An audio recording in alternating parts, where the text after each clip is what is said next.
Bien, tal y como les habíamos prometido, ya está con nosotros Guido Gómez Mazara, ex dirigente del Partido Revolucionario Dominicano, que ahora acaba de pasar al PRM, con quien vamos a hablar sobre diferentes temas. Pero antes vamos a hacer una breve reseña sobre este importante joven de la sociedad dominicana. Guido Gómez Mazara nació en República Dominicana el 14 de febrero del año 1967. Durante los años de infancia, su casa materna fue centro de actividad política y Guido creció rodeado de líderes de izquierda, pensamiento liberal y muchos libros. Gómez Mazara se graduó de doctor en Derecho en la Universidad Iberoamericana en el año 1989. Poco después de obtener su título, decide hacer una maestría en la ciudad de Nueva York, donde estudió Ciencias Políticas y Administración Pública en New School of Social Research. Estando en esa ciudad, trabajó como director ejecutivo del listín USA, Nueva York. Fue reportero de noticias para Cadena Telemundo, además fue colaborador de la seccional del Partido Revolucionario Moderno en esta ciudad. Guido Gómez Mazara ocupó el cargo de consultor jurídico del Poder Ejecutivo en el gobierno del expresidente Hipólito Mejía. Gómez Mazara ahora pasa a formar parte del Partido Revolucionario Moderno. Para nosotros es un placer tenerlo aquí en su programa Verdades al Aire. Gracias, hermano. Bien, para comenzar en contexto, inmediatamente quisiéramos saber esa decisión de pasar al Partido Revolucionario Moderno. ¿Por qué? ¿Qué te motivó? Mira, la actual coyuntura establece prioridades para cualquier político. Y yo pienso que la sociedad está empujando e impulsando un esfuerzo sincero y responsable que combine una mayoría electoral que se exprese tanto en marzo como en mayo. Y yo, junto a un grupo de compañeros y compañeras, hemos llevado una batalla de 10 años respecto de la validación del partido. Y entendimos que la prioridad era empujar al cambio. Frente a eso, hemos entendido que en la actual coyuntura hay que empujar a Luis, endosar la militancia al Partido Revolucionario Moderno. Cuando mucha gente me decía que por qué yo insistía tanto en la preservación de las siglas del partido, yo le decía que evaluaran cuándo comenzó la confrontación, qué porcentaje de simpatía tiene el partido y cómo se operó una fase de transición de la vieja casa al PRM. Ayer yo vi una encuesta del PRD, tiene 1%. El PRD. Sí, y materialmente lo que ha pasado es que toda la militancia y dirigencia del antiguo partido ha llegado al PRM. Pero ese paso suyo es de apoyo al PRM y a Luis Abinader porque cree en Luis Abinader o porque cree que el PRM encarna un pensamiento cónsono con lo suyo. No, porque creo que en la actual coyuntura el partido que va a llevar al candidato y a una coalición de organizaciones que más se aproxima a la idea de cambio y que desde el punto de vista de lo que ha sido y ha representado el PRD histórico, se alberga en el seno del PRM. Lo he sostenido claramente. Ahora, o sea, sí, que no te sientes PRMista per se, sino por la coyuntura. Es que técnicamente un PRMista hoy es un PRDista insatisfecho producto de que la gestión institucional estuvo en manos de Miguel Vargas. Muy bien. Y yo siempre le digo a las personas que ese tipo de proceso de disminución significativa del partido histórico ha coincidido con lo que ha sido el proceso de deterioro de los grandes partidos de América Latina. APRA en Perú, Acción Democrática y Copey en Venezuela, el mismo PRI en México y el PRD en la República Dominicana. Ha sido la expresión de cómo las cúpulas de los partidos políticos se desconectaron con su base social. Por eso hoy tenemos a un PRD lamentablemente disminuido y un PRM que absorbió todo lo que era el PRD anteriormente. Esa decisión, ¿por qué precisamente ahora? No, la decisión fue parte de un proceso. Y yo siempre le decía en las conversaciones que sostenía con la dirección del PRM y con Luis, yo seré el último. ¿Sabes por qué? Porque muchos compañeros que me acompañaron en esa batalla son candidatos a alcalde, diputados en el país. Por ejemplo, César Guzmán es candidato a diputado en Santo Domingo Este. Rudy es candidato a alcalde en Azua. Francisco en Santo Domingo Norte. Es decir, tenemos todo un grupo de personas. Doña Melania es la candidata a senadora en Neiva. O sea, todas esas personas que nos acompañaron en un proceso me fueron diciendo, mira Guido, como vamos a aspirar, lo importante es irnos al partido. Yo le decía, váyanse, no hay problema. Porque al final de la jornada, los procesos de confrontación legal en el Tribunal Superior Electoral también servían para desmantelar la connivencia entre el tribunal el poder político y el PRD, y nosotros teníamos que ganarle, muy al margen de las sentencias adversas, en la sociedad a Miguel. Por ejemplo, te doy un dato. El último conflicto que tuvimos, el país conoció perfectamente cómo un ministro todopoderoso del gobierno fue a donde el presidente del Tribunal Superior Electoral a solicitarle que no fallara en mi favor. Y cuando lo hizo, lo despojaron de sus escoltas. El país conoce perfectamente lo que pasó. Es decir, esta confrontación, que muchas veces la gente la percibía como un pleito personal, no era así. Lo que prevalecía en el espíritu nuestro era la preservación de un instrumento y de valores democráticos, porque el PRD tiene 80 años de historia, de sacrificio, de esfuerzo, de abnegación, de defensa de valores democráticos, y eso fue por eso yo entendía lamentablemente siempre, colapsado. Perdóneme, por eso siempre entendí la posición suya de pelear adentro. Sí. Por eso siempre creí que usted iba a permanecer. Nunca imaginé a un Guido que iba a ir a otro partido. No, lo que pasa es que la idea era pelear adentro. Nuestra confrontación generó un paréntesis, porque la actual coyuntura, lo que significa prioridad para el pueblo dominicano, es empujar al cambio. Pero yo quiero decir en tu programa con mucha tranquilidad que si bien es cierto contribuimos a disminuirlo porque le sacamos la gente, la preservación de las siglas no va a quedar en sus manos. Ese es un pleito que viene después. Yo quería preguntarte en ese mismo sentido, porque tú dijiste en tu discurso que el pleito continuará. ¿Por qué continuar un pleito si ya tú saliste de ahí? ¿Por qué no pasar esa página? No, es que el PRD como instrumento histórico, como valor en la democracia, no es un tema solo de los PRDistas. Es como la gente que desde los medios de comunicación defiende la libertad. Es que son valores sustanciales. Y cuando uno ve que un instrumento tan importante en la vida política dominicana se ha constituido en un partido chiquito para grandes negocios, como yo lo definí, sigue siendo una aspiración. No importa dónde yo esté. Yo creo, reitero y confirmo que la preservación de esas siglas no pueden quedar en manos tan cerca de los negocios y tan lejos de la política. Y yo puedo contribuir con eso. Bien, ¿y cómo tú podrás contribuir si has salido? ¿Cómo tú vas a echar un pleito desde afuera? No. Si desde adentro fue un poco difícil, ¿cómo desde afuera tú crees que se materializarían esas ideas que yo entiendo son justas? No. Tu Ahora, criterio lo entiendo justo. Nuestra prioridad ahora es empujar a Luis. Sí. Pasado el proceso, en el país viene una recomposición. Y tú puedes contribuir a la democratización de ese instrumento desde fuera y desde adentro. Te digo desde afuera cómo. Sí, desde afuera cómo. Impulsando mecanismos tan importantes como profundizar los valores democráticos. Impulsar mecanismos tan importantes como que el debate de las ideas prevalezca. Y no pudiste impulsarlo desde adentro, eso que va a devenir en los próximos días. Porque la actual coyuntura generó un proceso de connivencia entre el poder político, el Tribunal Superior Electoral y Miguel Vargas.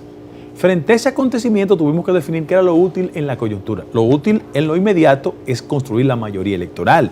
Ahora, después que pase este proceso, nosotros creemos que la suerte de esas siglas deben andar en otras manos, porque el proceso para seleccionar las futuras autoridades de los partidos, en el caso específico del PRD, es el 21. En estas municipales, ¿cuál cree usted será la suerte de ese PRD? ¿Cuál será? No, tiene 0.55. Yo vi 0.55. Sí, yo vi los resultados de una encuesta seria y rigurosa publicada en el país, tiene 0.55. Las demarcaciones donde va a competir candidatos del PRD van a perder. Porque los PLDistas que le endosan están insatisfechos.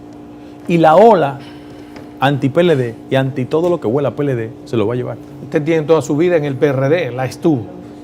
¿Cuánta gente se fue con Guido Gómez Mazara, más o menos? En la estructura de dirección, como 300 o 400 personas. Como 300. Se fueron.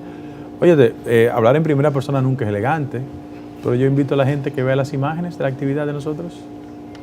Reventamos un hotel que en principio tiene capacidad para 1.500 personas sentadas, pero había más personas afuera que adentro. Y yo quiero aprovechar la oportunidad para darles las gracias a todos, los que me acompañaron y los que fueron al acto de manera solidaria. ¿Bajo qué predicamento se va Guido al PRM? O sea, ¿no algún tipo de acuerdo, algún pacto, o va como un simple soldado? No. Yo quiero consignarlo en tu programa. Sí. Las viejas formas de hacer la política tienen que ser superadas.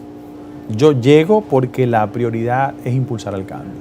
Te lo juro por Dios, de que entre Luis, José Ignacio, Carolina, Roberto Fulcar y yo no he operado otra cosa que no sea mi condición de ingresar pura y simplemente tanto a la campaña como a la presidencia, a la Secretaría General o cualquier tipo de aspiración institucional. Pero sería un desperdicio que alguien como usted en el PRM no tenga una función, digamos, importante, porque pero mira, tus capacidades te hacen mira, digno pero de ello. ahora lo importante es empujar la mayoría electoral.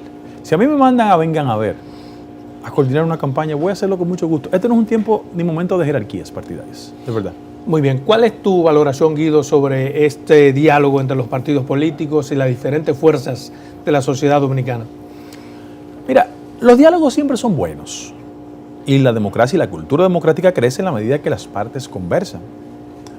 Ahora, yo lo que quiero hacer es la siguiente acotación. En el país, la clase política tiene que mirarse en el espejo del descreimiento colectivo.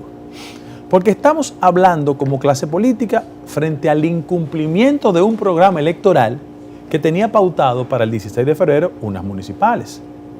Y ha sido la clase política, la actitud perturbadora en la que se comporta, digo fundamentalmente la fuerza oficial, el gobierno, y la incapacidad de la gestión institucional de la Junta Central Electoral que no ha conducido a esto. Desde las elecciones de diciembre de 1962, el ritmo democrático del país nunca había sido interrumpido. Ni en la época de Balaguer pasó eso. Y yo siento que es la oportunidad para que nosotros no solo hagamos un firme compromiso de verdad con la democracia, sino para contribuir a posteriori con desmontar este proceso de falsificación de la institucionalidad democrática. Porque mira, en cualquier país del mundo, un proceso similar conduce a la renuncia de los titulares de la Junta. Ahora, no podemos empujar ese proceso y estamos acompañando a la Junta porque los suplentes de la Junta todos son activistas del PLD. Porque el PLD concibió la política como un acto de reparto puro y simple. Altas cortes, medios de comunicación, donde no podía generarse un nivel de simpatía, compraba a la gente. Partidos políticos donde había una franja en confrontación, involucraba su mano, financiaba la disidencia, colocaba en los partidos políticos gente afín a sus intereses. Y eso terminó perturbando el modelo democrático dominicano que se expresa en los jóvenes con las cacerolas o la gente que va a las plazas totalmente indignada. Este diálogo tiene también que servir para que tomemos conciencia de cuáles son los límites y por qué nos hemos desbordado en el comportamiento. Yo aspiro y espero que ahí salgan resultados positivos, no sin antes creer que algunos actores del proceso de convocatoria debieron ser sustituidos por gente mucho más afín al país del siglo XXI. ¿Por qué gente, por ejemplo? No, yo pienso que el ciclo de legitimidad... Por ejemplo, a los jóvenes se les invitó. No, pero yo pienso, no quieren acudir. Pero yo pienso que tomar esa instancia como mecanismo consultivo es un poco perturbador y genera legítima sospecha. No por quien la preside, sino porque técnicamente es un instrumento concebido constitucionalmente, es un instrumento del gobierno. Técnicamente ese consejo, pero técnicamente ese consejo depende efectivamente del Ministerio de la Presidencia. Depende técnicamente, sí, pero eso es técnicamente. Sí. En la praxis, en la realidad, no es verdad que el gobierno dirige a ninguna de esas gente. No, pero a mí me llamó la atención, por ejemplo, pero además, perdóneme, artículo 251 de la Constitución, de la paz social, dice, para crear el Consejo Económico y Social. Y estamos en un momento de incertidumbre social, política y hasta económica. Pero yo entonces, pienso ¿por qué objetar que hay el figuras Consejo? fundamentales de esa comisión que está mediando, que han establecido una reciente jurisprudencia de impugnación en la sociedad.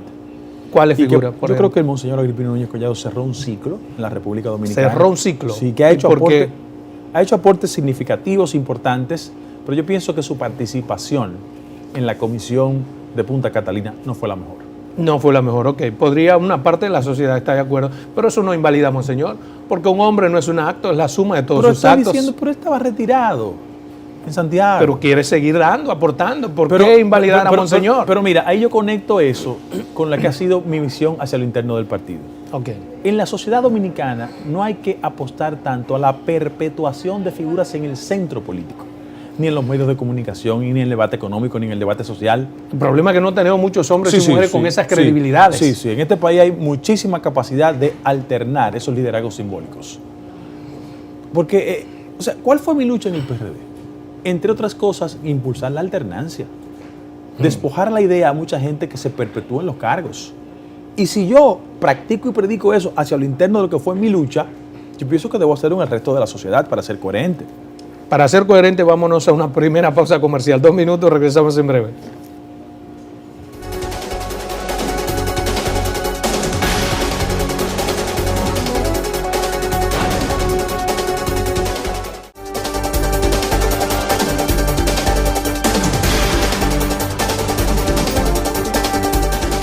Bien, continuamos en esta interesante entrevista con Guido Gómez Mazara. No puede ser de otra forma, pues ese es Guido, siempre tiene madera. Guido, antes de irnos a una pausa, hablaba sobre la pertinencia o no de que esté Monseñor. Yo creo que es un actor fundamental de este país y se siente vivo, se siente con condiciones para aportar. Pero nadie está impugnando su historia de participación y de mediación. Fíjate en el momentum en que asume ese rol. Acaba de publicar sus memorias. ¿Qué pasa cuando una persona publica sus memorias? Está en una etapa de retiro. Pero perfecto. No descalifiquemos el esfuerzo en función de las personalidades envueltas. Lo que sí yo estoy diciendo es que la misma incapacidad de la clase política de asumir su rol es la que está conduciendo a modelos de mediación que lo único que retratan es la incapacidad de nosotros como clase política. Porque al final, ¿cuál es el objetivo fundamental de este diálogo? No es llegar a un concertar, pacto, ponernos de acuerdo para que la traumática experiencia de febrero 16 Perfecto. no se reproduzca y acompañar a la Junta Central Electoral en una etapa de observación. Perfecto. Para que no tengamos un trauma el 15 de marzo. O sea, revestir a la Junta Central Electoral de una credibilidad que no tiene. Para ello hemos buscado... Una credibilidad que perdió. Que perdió. Bueno, no la tiene, si la perdió. Sí. Para ello hemos buscado al IFE, SOEA y todo su organismo. Es decir, que lo que de aquí salga es como, digamos, otra capa del endemiaje. Consecuentemente, ¿por qué objetar el diálogo y no, pero no estamos objetando el diálogo. No me refiero a ti. Yo lo que estoy reconociendo es que, oye, qué mal andamos como clase política, porque no asumimos nuestro rol y tenemos que construir medidas de credibilidad porque la tercería funciona frente al incumplimiento de nosotros. Mira, aquí hay un precedente que la gente se le olvida mucho. Aquí en la crisis del año 1986 se fundó lo que salió vía decreto, la Comisión de Asesores Electorales, que era un mecanismo de supervisión de aquella junta encabezada, ¿sabes por qué? Por Nicolás de Jesús López Rodríguez. Eso pasó en el marco de un proceso traumático que terminó contando unos votos observados en la que Balaguer ganó el poder, entre comillas, en el 86. ¿Qué te estoy diciendo? Que de los 86 a esta fecha no hemos exhibido el nivel de madurez suficiente como clase política para seguir apelando a ese tipo de intervenciones. Hay una realidad que le dio en la cara a todos los partidos políticos y a la Junta Central Electoral. Luego de eso se ha venido buscando conjugar, proteger a la Junta porque es indefectible que hagamos las elecciones. Claro. PRM, PLD han decidido apoyar a la Junta en esto que está haciendo y que se ha hecho. ¿Cuál es su valoración? No, yo creo que hay que apoyarla desde el punto de vista institucional, porque es el árbitro del proceso. Lo que estoy reiterando es que en la cultura dominicana es el síndrome del fraude, nos traumatiza a todos, pero no solo por el tema de la Junta Central Electoral. Aquí hay conflictos respecto de resultados electorales hasta en Acroarte. Sí, claro. Porque el país tiene que superar ese atavismo donde no somos capaces de ir a procesos transparentes, porque, reitero, nadie quiere jugar con las cartas limpias. A mí me llama la atención, por ejemplo, Fuerza del Pueblo, Partidos Reformistas, siempre tienen unos puntos de vista que son importantes, pero no participan en donde tienen que ir a debatirse. ¿Qué le parece a usted que ellos se hayan autoexcluido de este diálogo? No, cuando tú hablas de Fuerza del Pueblo y Partido Reformista desde el punto de vista institucional, tú hablas de Leonel Fernández, que es el candidato de ambas organizaciones. Tiene su cabeza propia. Bueno, Quique es presidente de una organización que lleva la candidatura de Leonel. Sí. Pero recuérdate que ellos están jugando desde el punto de vista político a asociarse más al reclamo ciudadano que asumir una postura en el marco del diálogo. La carta del doctor Fernández Reina lo expresa como tal.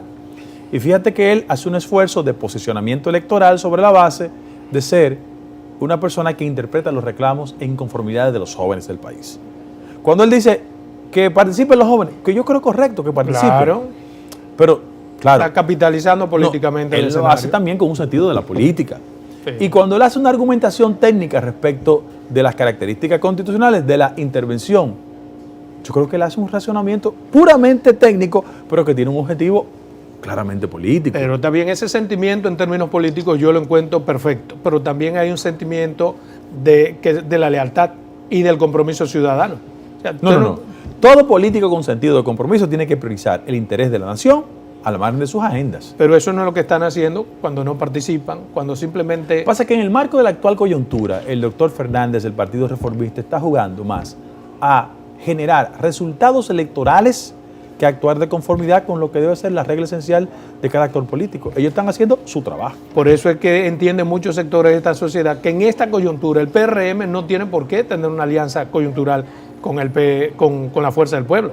No, es que las posturas respecto al tema que estamos tratando no tienen nada que ver con las políticas de alianza. Son dos cosas diferentes. No, pero tiene que ver con la capacidad de Leonel Fernández y sus atláteres de capitalizar en términos políticos los escenarios. No, pero lo que dicen las encuestas es que Leonel no está capitalizando eso. ¿Qué dicen las encuestas? Las encuestas dicen que el nivel de indignación ciudadana ha encontrado a Luis Abinader como el vehículo para derrotar electoralmente al PLD. Eso es lo que dicen las encuestas. Y frente a eso, una persona como Luis, que se perfila a ser presidente de la República, porque así lo indican las encuestas, no puede andar jugando al disenso irracional. Él tiene también que colocar a su instrumento partidario, que es el PRM, en función de lo que debe ser la observación del proceso, el diálogo sincero, pero básicamente blindar al órgano que es la Junta Central Electoral. ¿A usted no le llama la atención que hemos puesto en manos de una OEA desacreditada decisiones que debieron ser nuestras? Yo comencé mi argumento diciendo que toda la intervención en tercería es el reconocimiento de las incapacidades de la clase política. En el caso de la OEA, yo quiero decir lo siguiente. Yo, desde el punto de vista inclusive personal, yo tengo una admiración por el doctor Almagro, de verdad. ¿Cómo? Sí, de verdad. Él fue canciller, nada más y nada menos, de Pepe Mujica, un hombre de pensamiento de izquierda. Ha tenido posturas que no son del todo agradables. Y fíjate que su lógica de comportamiento en este proceso, independientemente de las características institucionales, está más impulsada por su reelección. Él va a ser competidor en un proceso pautado para el 18 de marzo. A la reelección de OEA. En la OEA, exactamente, su condición de secretario general. Y él tiene el voto dominicano.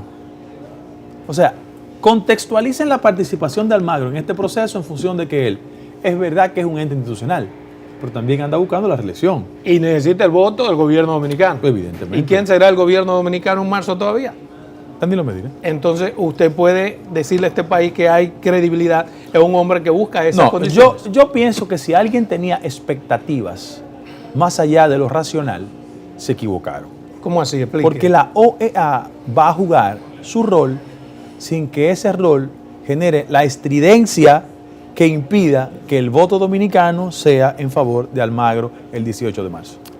Yo no entiendo. Explíquele a este país. Usted entonces quiere decir, a ver si me entiende, que lo que investigue la OEA necesariamente no será resultado para castigar a nadie. ¿O me equivoco? Yo estoy convencido que lo que va a caracterizar la investigación de la OEA está más inspirada en las aspiraciones de Almagro que en general cualquier tipo de informe traumático para el país. O sea, que Mira, va a favorecer al gobierno. Yo te voy a dar un dato. Pero perdóname, antes de que me dé ese dato, para que no me vaya la idea, ya estoy viejo.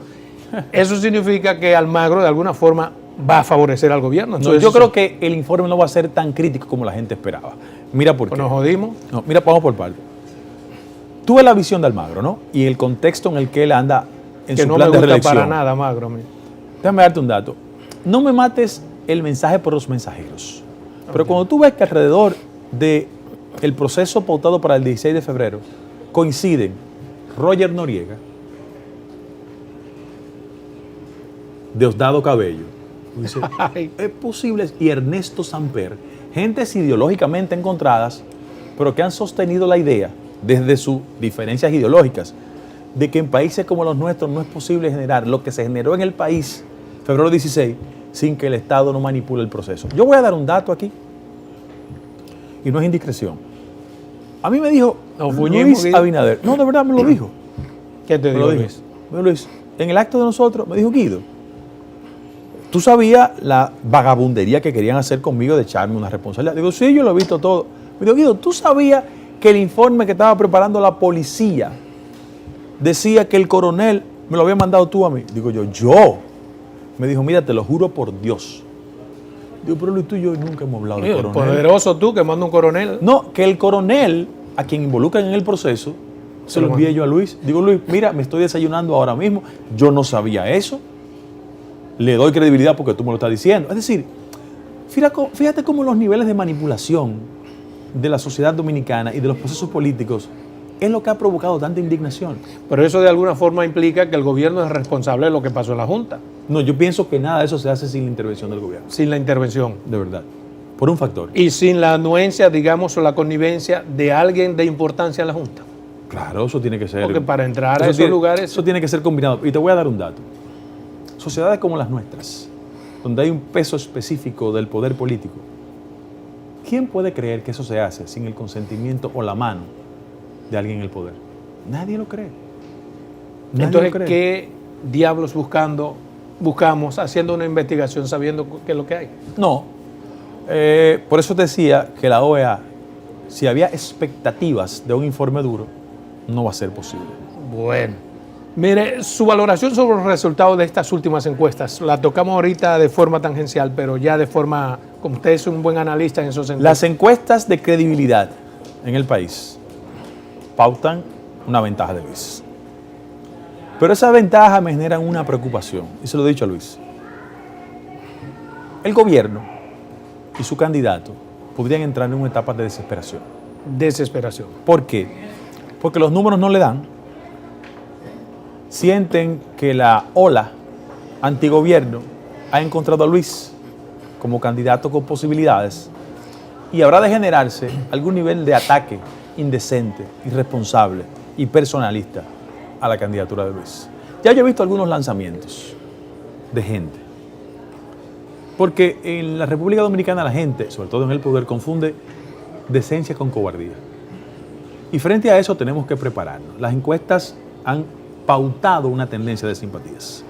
El trabajo es transferir simpatías en votos. Por ejemplo, cuando tú ves que la tendencia de simpatías en favor de Luis es en la capital, en Gran Santo Domingo, en Santiago, en San Cristóbal, donde se concentra el 56% de los votos, hay una tendencia favorable.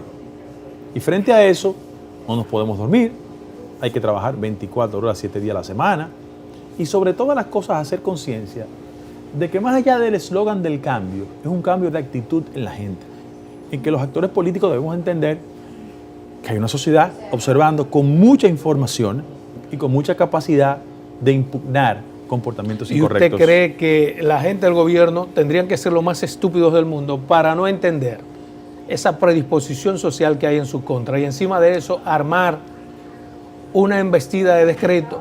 ¿No sería otro boomerang mucho más grande que lo que ha pasado con los cacerolazos y con esas manifestaciones en la plaza? El poder tiende a ser irracional. Yo te voy a dar un solo ejemplo, tú eres abogado. ¿Tú crees que en la actual coyuntura tenía la Procuraduría General de la República que convocar un concurso para elegir 16 fiscales titulares? Lo manda la ley, el tiempo. Vamos por parte. El problema es que lo que ellos alegan se han desbordado en su ejercicio en materia de tiempo. Y la pregunta ¿es la actual coyuntura prudente hacer esa convocatoria? Si me lo preguntas a mí, yo te diré que hay que hacerlo porque lo manda la ley. Sí. Y que no podemos estar supeditando cada proceso del país, así es prudente o no prudente, al margen de lo que dice la misma ley. Lo que pasa es que la Procuraduría podrá esgrimir argumentos técnicos jurídicos. Pero Baltasar Gracián escribió El arte de la prudencia. Sí, claro. En sociedades como estas, la prudencia es fundamental. Okay, por eso entonces yo saludo, la prudencia y olvidamos la ley. No. La ley tiene que prevalecer. Lo que estoy diciendo es que yo saludo la posposición de eso. Porque a mí me llama la atención. Y ahí sí se ha violado la ley. No. Se ha pospuesto el cumplimiento de la ley. Mira por qué. Exacto. Mira por qué. Porque ellos estaban pasados hace tiempo. Bueno. Y aquí se generó un escándalo porque una periodista rigurosa estableció cómo se iba simulando procesos de concurso para construir un ministerio público a imagen y semejanza de los intereses políticos. Frente a eso hay legítima sospecha. Y sobre todas las cosas, cuando un gobierno se va, debe ser un poquito cuidadoso. ¿Usted cree, como dicen las encuestas, que el 65% de los escaños los obtendrá el PRM? No, el PRM y la coalición. ¿Y la coalición? Creo que sí. 65%. Adolfo, la gente está harta del PLD. Está cansada. Del PLD. Sí, está cansada. Yo sé lo que un gobierno ese subiendo y otro se bajando. ha transmitido al candidato, al penco. Sí, además es que el candidato del PLD es un hombre con limitaciones serias. Me va a hablar en 2 minutos de esas limitaciones serias que tiene el penco.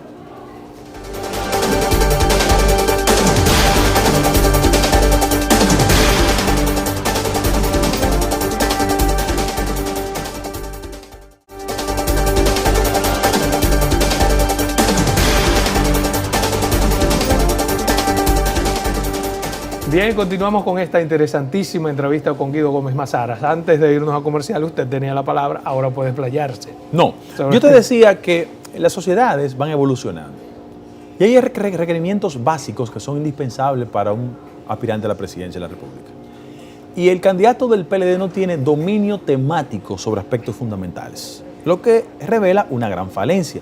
Él será exitoso en el ámbito comercial, empresarial, pero sobre todas las cosas no posee la destreza para el gran debate.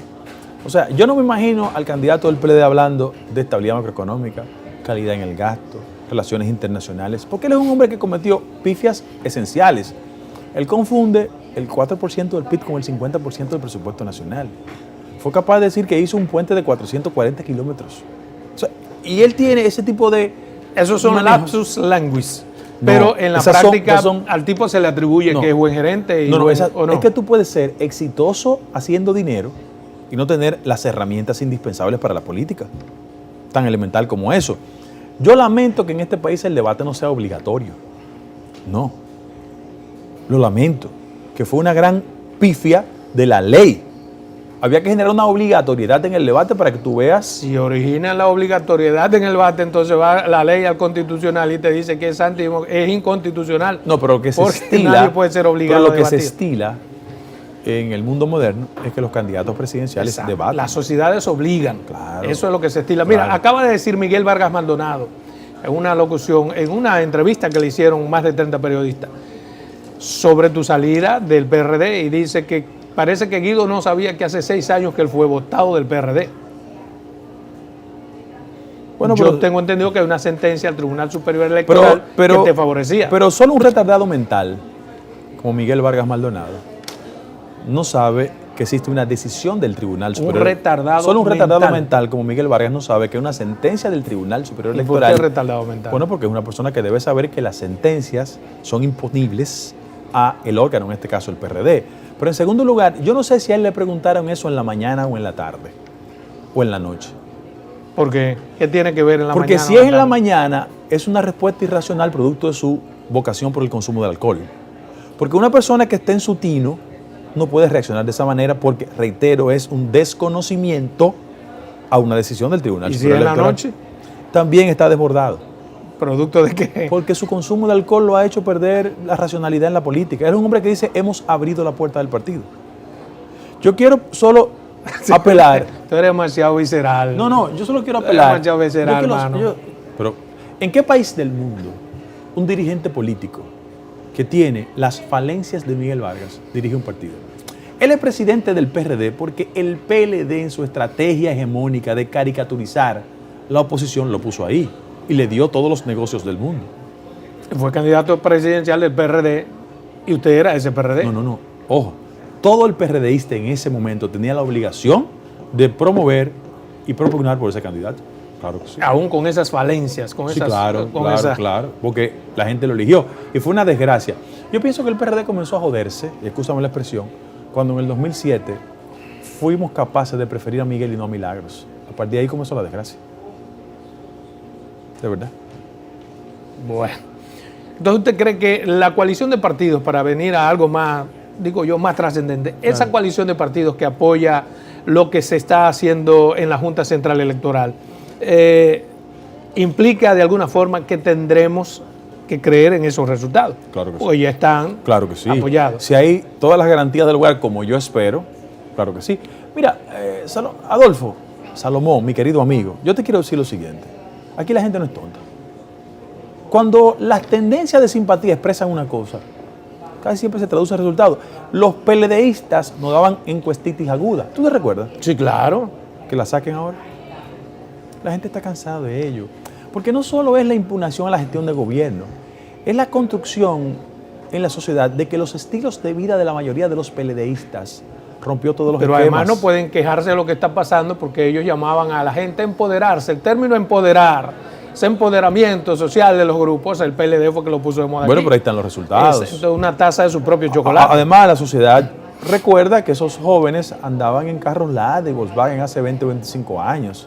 Hoy tienen estilos de vida ostentosos, casas suntuosas. ¿Usted se acuerda del álbum de la corrupción? Oye, son catadores de vino. Sí. Sí, juegan golf. Entonces tú dices, bueno, el partido que se construyó para darle continuidad a la obra de Duarte no tenía como referencia esos parámetros. Mire, a su entender, usted que es un analista político, ¿quién usted cree que quedaría en segundo lugar en las preferencias electorales para las presidenciales? Yo creo que la fuerza del gobierno va a ser un esfuerzo sin precedentes para que el candidato de ellos quede en segundo lugar. O sea, Leonel no quedaría en un segundo lugar. Yo pienso que va a ser un esfuerzo. Ahora, sin el aparato gubernamental, Leonel Fernández le da una pela a Gonzalo Castillo. Gonzalo Castillo no puede estructurar una idea sobre nada. Sin el aparato gubernamental. El aparato gubernamental es el único elemento que contribuye a un voto significativo en favor de Gonzalo. Pero yo no creo que Gonzalo pase el 25%. Que pase el 25%. No creo. Y a Leonel Fernández, ¿qué porcentaje usted le atribuye? Yo creo que entre ellos dos va a estar muy cerrado el proceso. De verdad. 24-25. ¿Qué pasaría si Leonel pasa a un segundo lugar? ¿No se le complica la existencia a Luis? No, pero es que Luis gana en los dos escenarios. En los dos. Con un Leonel Fernández que para una segunda vuelta a competir. ¿Usted no cree que los PLDistas se desbordarían? Mira, el odio, el resentimiento que ha generado esa confrontación en los dos escenarios es desfavorable para ellos. Si se impone en segundo lugar Gonzalo, los leonelistas van a reaccionar. Pero te digo algo, la gente va a votar para un candidato exitoso en primera vuelta, que va a ser Luis Abinader. Bueno, tan elemental como es. Mejor para todos. Sí, Mire, sí. Esta apatía que hay contra el gobierno, contra el PLD, ¿usted no la atribuye quizás, pienso yo, en mi soledad, a que es un proceso cíclico de la política o es a un mal gobierno, per se? Digamos 15 años, 19 años de un mismo gobierno. Yo pienso que hay un cansancio ciudadano al respecto de las gestiones públicas de los PLDistas. Y en esa dirección la sociedad ha fijado en ciertas caras esa ira. Cuando tú ves que hay funcionarios que cometen situaciones tan lamentables como la desaparición de un preso, por ejemplo. Este país tiene 2 años esperando información de qué pasó con Quirinito y nadie tiene respuesta. Tú dices, oye, pero como una persona técnicamente se hace el muerto, desaparece del país y no hay ningún tipo de reacción. 1. 2. Cuando tú ves que es un tema tan pervertido, con vileza, por un sector político contra el PRD en su momento, el PRD de verdad, no el negocio de Miguel, se pregunta, oye, ¿y qué ha pasado con César el Abusador? Y aquí hay un silencio cómplice. Pero cuando tú ves que 1.500 millones de pesos en el Programa Nacional de Asfaltado no tienen explicación, la gente dice, oye, aquí hay razones por qué preocuparse. O sea, que el gobierno no ha hecho nada contra la delincuencia. No, yo pienso que el gobierno ha excluido corrupción. de su agenda, el combate a la corrupción. Fíjate que el presidente de la República en su participación el 27 de febrero nunca habló del tema. Nunca habló. Habló de su obra de gobierno, pero nunca se refirió a los deseos de transparentar el ejercicio político. El mismo presidente que decía en tiempos de campaña que el simple rumor público lo iba a conducir a actuar. ¿Por qué usted cree que lo excluyó de su...? No, porque él perdió esa batalla. Mira, este proceso va a ser de gran lesión, no solo en lo electoral, sino en muchos ámbitos de la vida nacional.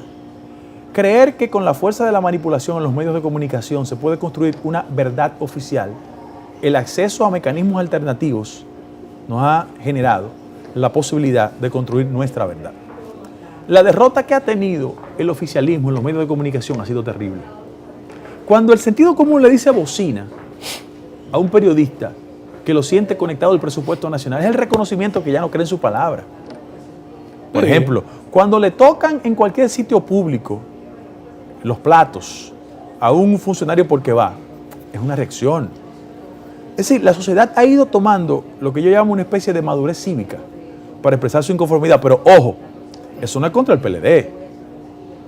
Las autoridades que surgen a partir del 16 de agosto también tendrán ese tipo de reacción. De eso quería su valoración, porque estamos creando espacios que, si bien es cierto que están impulsados por la incapacidad de los partidos políticos, son espacios que se quedan y que pueden afectar hoy al PLD, pero mañana al que venga. No. Digamos, esa juventud manifestándose, mañana lo hará contra cualquiera.